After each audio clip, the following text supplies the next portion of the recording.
Hello friends, मैं मनदीप स्वागत करती हूँ आप सभी का अपने चैनल पर। फ्रेंड्स, आज की इस वीडियो में 34 साइज़ का बैक नेक डिज़ाइन मैं आप लोगों के साथ शेयर करूँगी डीप नेक पर। तो देखिए, मेरा मैन फैब्रिक है और ये अस्तर का कपड़ा है। अगर आप इस डिज़ाइन को अपने ब्लाउज़ के लिए बनाते हैं तो आप डीप नेक के हिसाब से अपने साइज़ के अकॉर्डिंग मेजरमेंट लीजिएगा। तो चलिए कटिंग शुरू करते हैं। सबसे पहले एक लाइन ड्रॉ करके हमने नीचे से कपड़े को सीधा कर लेना है और इसके बाद टोटल लंबाई लेनी है। तो टोटल लेंथ रख रही हूँ मैं यहाँ पर 14 इंच। 13 इंच लेंथ मुझे इसकी तैयार रखनी है। और यहाँ पर देखिए, शोल्डर का नाप रखेंगे हम 5 इंच। 34 साइज़ में डीप नेक के हिसाब से 5 इंच लेंगे शोल्डर। आर्म होल लेने ही 5.5 इंच। यहाँ से भी पहले 5 इंच मार्क कर लेंगे और आर्म होल की मार्किंग 5.5 इंच पे करेंगे। आर्म होल की लाइन बना लेनी है इस तरीके से। अब देखिए, चेस्ट का चौथा भाग रखेंगे यहाँ पर हम 8.5 इंच। 8.5 इंच पे मार्क करने के बाद हमें 1.5 इंच एक्स्ट्रा बढ़ाना है मार्जिन के लिए। मार्जिन आप चाहें तो 2 इंच का भी रख सकते हैं। अब देखिए, नीचे कमर का मेजरमेंट लेना है। कमर है 28 इंच, उसका चौथा भाग लेंगे 7 इंच और 1.5 इंच मैंने एक्स्ट्रा लिया है मार्जिन के लिए। इस डिज़ाइन में मैं कमर में प्लेट्स नहीं लगा रही हूँ तो उसके लिए मैंने 1 इंच एक्स्ट्रा नहीं लिया हुआ है। अगर आप इसमें कमर में प्लेट इस डिज़ाइन में अगर कमर में प्लेट्स लगाना चाहें, डॉट लगाना चाहें, तो फिर आप 1 इंच कमर में एक्स्ट्रा बढ़ा कर लीजिएगा। तो यहाँ पर देखिए, मैंने इसे कट कर लिया है। सिंपल बैक पार्ट का कटिंग यहाँ पर हो गया है। अब मैं गले का मार्किंग बता रही हूँ। नीचे की तरफ से भी हमें इसे कट करके सीधा कर लेना है। अब देखिए, गले का मेज़रमेंट लेना है। अगर आप बड़े साइज़ में बना रहे हैं तो गले की चौड़ाई 2.5 इंच लीजिएगा। मैंने रखी है 2.25 इंच। नेक विड्थ मैंने रखी है 2.25 इंच और गले की लेंथ रखी है मैंने यहाँ पर 10 इंच। नीचे से नेक विड्थ रखेंगे 2.25 इंच। तो यहाँ पर सबसे पहले हमें एक चौकोर बॉक्स तैयार कर लेना है। उसके बाद गले का शेप देना है। ये देखिए, मार्किंग करने के बाद नीचे से हम यहाँ पर देखिए शेप देंगे इस तरह से। पूरा शेप को हमें ऊपर तक मिला लेना है। एक बार में अगर मार्किंग बराबर नहीं आती है तो आप दोबारा से अच्छे से यहाँ पर मार्क कर लें। ऊपर और नीचे की तरफ आपको सिंपल गोल शेप देना है। देखिए इस तरह से। तो मैंने यहाँ पर राउंड शेप दे दिया है। मार्किंग कर लेने के बाद हमें इसे कट करना है।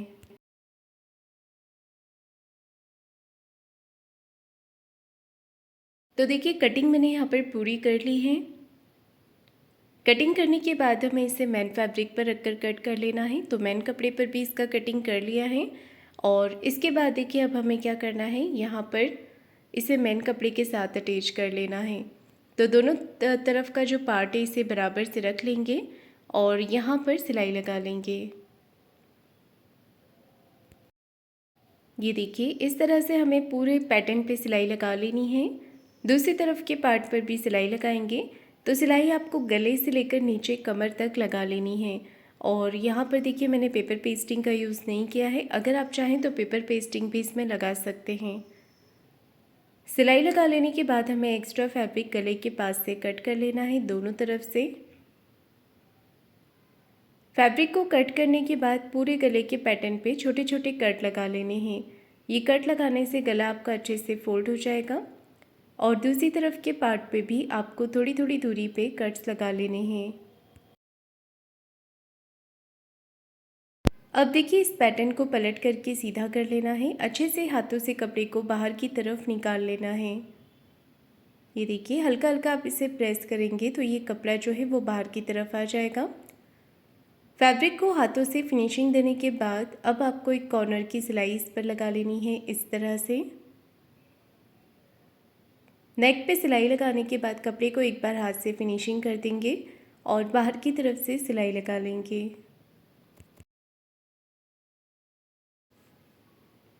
ये देखिए, इस तरह से मैंने यहाँ पर सिलाई लगाकर इसे पूरा कर लिया है। और इसका जो दूसरा वाला पार्ट है वो भी हमें इसी तरह से तैयार कर लेना है।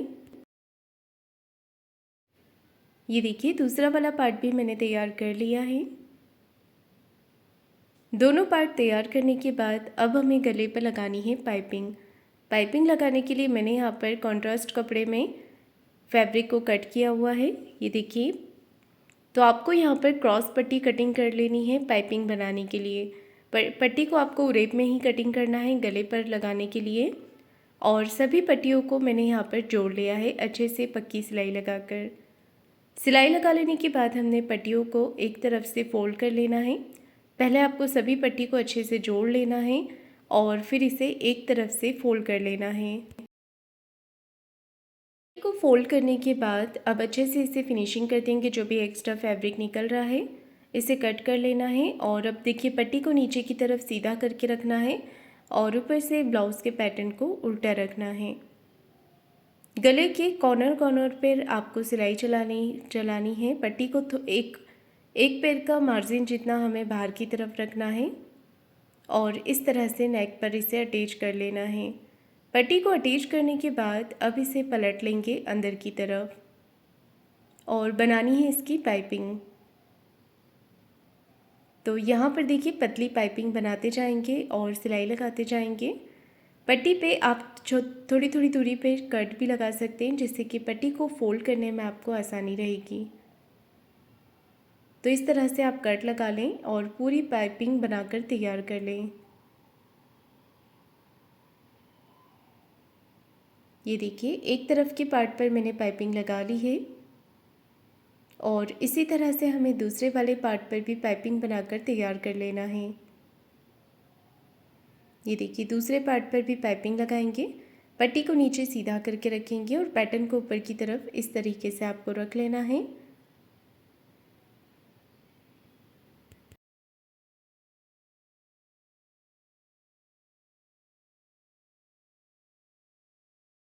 अटैच करने के बाद इसे पलट लेंगे। इस तरह से कट लगा सकते हैं आप थोड़ी थोड़ी दूरी पर, जो आपको फोल्ड करने में आसानी रहेगी।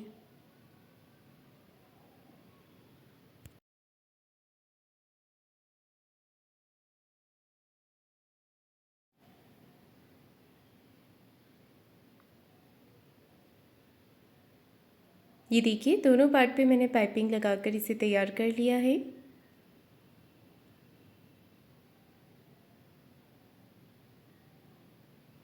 दोनों पार्ट तैयार कर लेने के बाद अब हमें बीच का इसका जो डिज़ाइन है वो तैयार करना है। तो यहाँ पर देखिए इस पैटर्न को हमें कट करना है। ऊपर और नीचे से शेप में आप इसे कट कर लें इस तरह से। अब एक पेपर पेस्टिंग का पीस लीजिएगा और बंद भाग की तरफ से इसे आपको रखना है।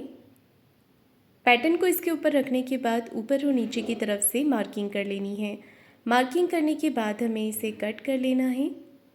ये देखिए इस तरह से हम इसे कट कर लेंगे।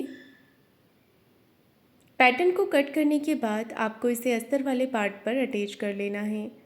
तो देखिए अस्तर के पार्ट पे इसे प्रेस करके आपको चिपका लेना है। प्रेस लगाकर मैंने इसे चिपका लिया है अस्तर पे, इससे अच्छी फिनिशिंग इसमें आ जाएगी। अब देखिए ऊपर और नीचे की तरफ हमें इसे सिलाई लगा देनी है। दोनों तरफ में साइड में ये खुला रहेगा। इस तरीके से सिलाई लगाने के बाद एक्स्ट्रा फैब्रिक को कट करके निकाल देंगे और ऊपर और नीचे के पैटर्न पे थोड़ी थोड़ी दूरी पे कट्स लगा लेने हैं। कट्स लगाने के बाद हमें इसे पलट करके सीधा कर लेना है। देखिए इस तरह से पूरे पैटर्न को पलट करके सीधा कर लेंगे।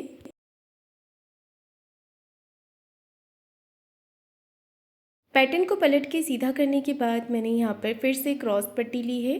पट्टी को मैंने एक तरफ से यहाँ पर जोड़ लिया है। बड़ा कर लेना है पट्टी को और आधा इंच का गैप रखते हुए इसे सिलाई लगा देनी है। तो देखिए क्रॉस पट्टी लेने से फ़ायदा ये होता है कि इसमें अच्छी फिनिशिंग आती है और आसानी से ये डिज़ाइन के ऊपर अटैच हो जाती है। तो अगर आपके पास कपड़ा नहीं होता है तो आप सीधी पट्टी भी ले सकते हैं या फिर क्रॉस में लीजिएगा। तो देखिए पट्टी को आधा इंच का गैप रखते हुए सिलाई लगानी है और इसे हमें सुई धागे की मदद से पलट करके सीधा कर लेना है।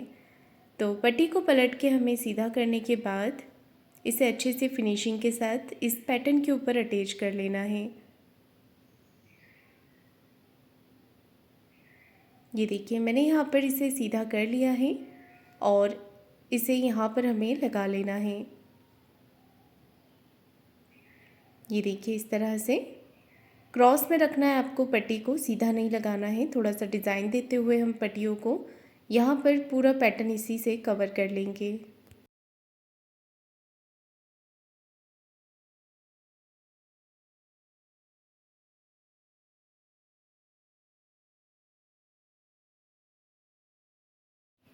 ये देखिए मैंने यहाँ पर पट्टियों को अटैच कर दिया है और एक्स्ट्रा फैब्रिक कट करने के बाद अब हमें इस पैटर्न पे पाइपिंग लगा लेनी है। तो ऊपर और नीचे के पार्ट पर पाइपिंग लगा लेंगे, जैसे हमने ब्लाउज़ के बैक पार्ट पर लगाया था उसी तरीके से।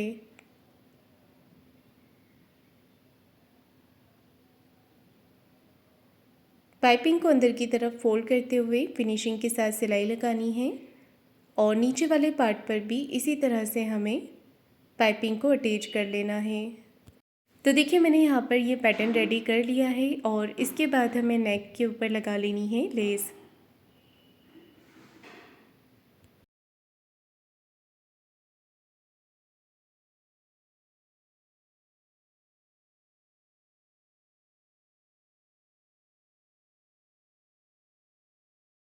नेक पे लेस लगा लेने के बाद अब देखिए इसे हमें पैटर्न के साथ अटैच कर लेना है। तो बीच में हम पैटर्न को इस तरह से रख लेंगे, दोनों तरफ से अच्छे से पिन के साथ हमें इसे अटैच कर लेना है पहले, उसके बाद सिलाई लगा देनी है।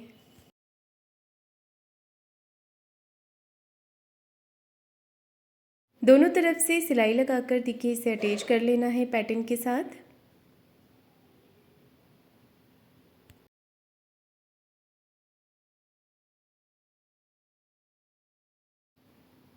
तो देखिए डिज़ाइन को मैंने यहाँ पर अटैच कर दिया है, ऊपर की तरफ डोरी भी लगा दी है और इसी के साथ मेरा ये डिज़ाइन बन करके तैयार हो गया है। तो फ्रेंड्स आपको आज का डिज़ाइन कैसा लगा है मुझे कमेंट करके ज़रूर बताइएगा। वीडियो को लाइक शेयर ज़रूर कीजिएगा, चैनल को सब्सक्राइब ज़रूर करें। धन्यवाद।